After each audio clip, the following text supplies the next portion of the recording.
British waste sent overseas for recycling could end up just being buried as landfill. That's the concern of the National Audit Office, which says the UK is just creating the illusion of success and must do more to make sure recycling has actually taken place.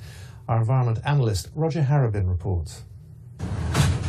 11 million tonnes. That's the estimate of packaging waste created by UK homes and businesses last year. The UK has ambitious targets for increasing the amount it sends for recycling.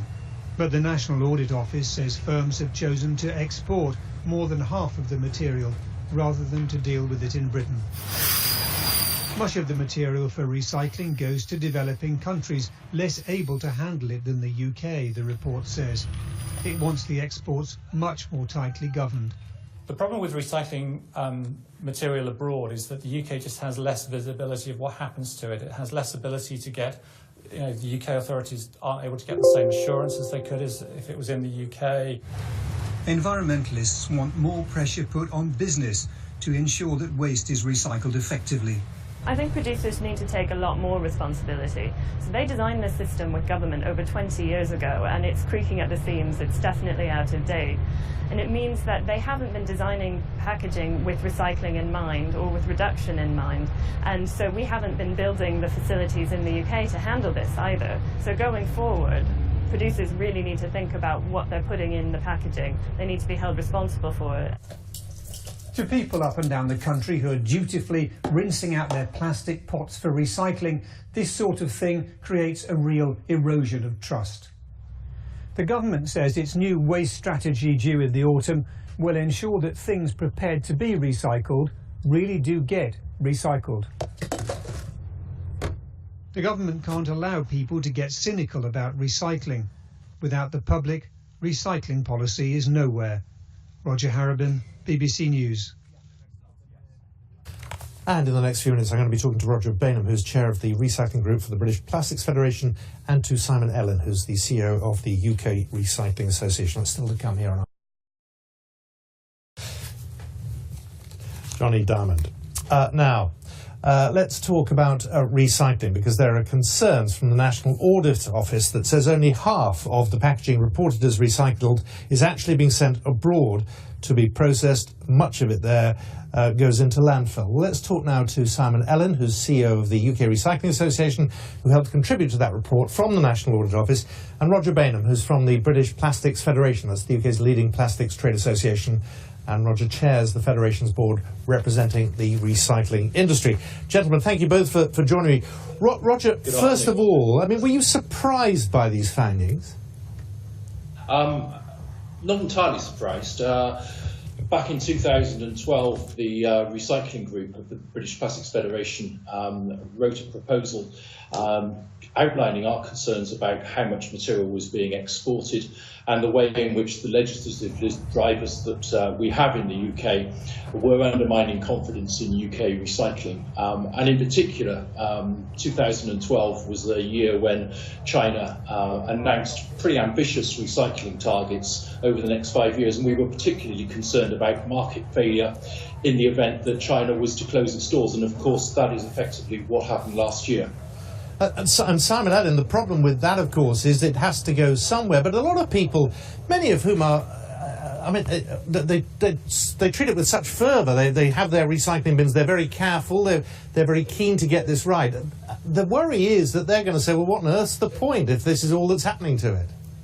And that's why I think that we need to put it in context. I think most of the material that is collected from the household is recycled, and it's recycled in a very compliant manner.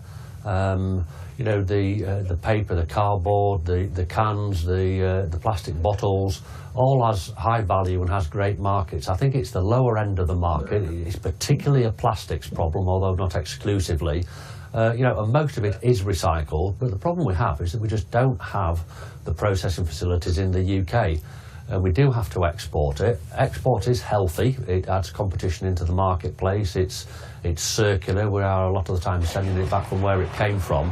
But we do have an over-reliance on export, and it is less transparent because of the distances involved. But you know, I can satisfy anybody watching here that, you know, most of your material is, but certain market conditions, the lower value material, the low grade plastic films, maybe some of the trays, I'm sure Roger will agree, you know, that's the difficult area. And that's the area that government needs to address and producers need to address. You know, we need to produce less and we need to design it for recyclability. Well, what and you're saying is, producers of this have to take responsibility for it. What you're saying is, and I'll put it to Roger in just a moment, what you're saying is that the plastics industry perhaps needs to contribute more to help solve this problem. Not necessarily the plastics industry, but I think the producers of the plastic, so the packers, the fillers, the retailers, so those that are producing the material at the moment. And just to put some figures on that, the producers, you know, of plastics and indeed all packaging material at the moment, they only pay for something like 10% of the life cycle under current legislation, 10% of the life cycle of the materials and of the plastics. And that's not enough. And that contributes something like £70 million a year into the recycling market. Local authorities alone face bills each year of 700 million. And actually local authorities don't get a share of that pie. So what we need to do is ensure the producers of it, they pay for more, and they pay even more if it's not recyclable. So there's an incentive to produce less and design for recyclability, and we use fiscal measures to force them to the table so that we can get out of this problem that we face now. Roger, does that ring true? In part. I mean, the sad reality is that the UK household plastic packaging sector has been pretty challenged, and one of the reasons for that has been partly due to the fact that we've had a legislative system which has encouraged export because due to all sorts of complexities, effectively the export market can benefit for the subsidy for the weight of material that's put onto a container as opposed to that which comes out of a recycling plant. And that has had an impact of reducing quality. Why is that important? Well, we live in an environment which is heavily regulated, quite rightly, and as a result of the fact that a lot of waste, the plastic waste and indeed other waste that we've been exporting, those have gone into markets which are traditionally or typically they're less regulated and they're low-cost economies, and they have had the impact of undermining the business models for domestic recycling. And I think, you know, the consumer, when they engage in recycling here, they have in mind that, you know, they're putting this material into a system which is going to be recycled in the UK. And in reality, you know, we talk about a circular economy where, you know, we decouple resource use from economic growth so that we recover those resources. That the circular economy is really about developing infrastructure for collection and recycling in the UK, and I hope that the NAO report now provides a springboard for real refocusing on developing that infrastructure in the UK so that we can really get plastic raw materials back into manufacture in the domestic market. Simon, one of the issues in the report was the issue of packaging recovery notes. These are these credit receipts which I think are used to document any handling of recyclables, and the report suggests that they're quite open to fraud.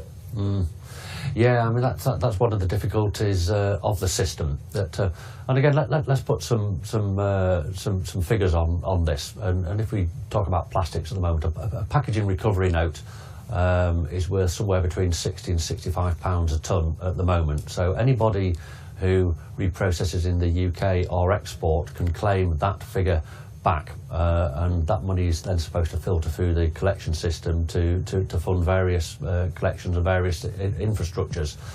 One of the problem is that it's not regulated properly. The Environment Agency doesn't have the resource to audit it, and wherever there's money freely available and there's a system that can be exploited, then you do get criminals that operate on the periphery and they will exploit it. So it needs tightening up considerably to try and ameliorate the fraud, but also as well, you know, the value of the packaging recovery note, as I alluded to earlier, it doesn't like anything like cover the money that's required to fund a proper system, and it's, you know, the money that obligated companies, the producers, are having to pay for the material, and it's simply not enough. And the system was launched 20 years ago when we hardly did any recycling. We didn't have global markets, we didn't have the same amount of packaging, and you know, it's out of date and it needs revamping, and we need to look at it, and we need to make sure it's fraud proof and it has to be resourced properly.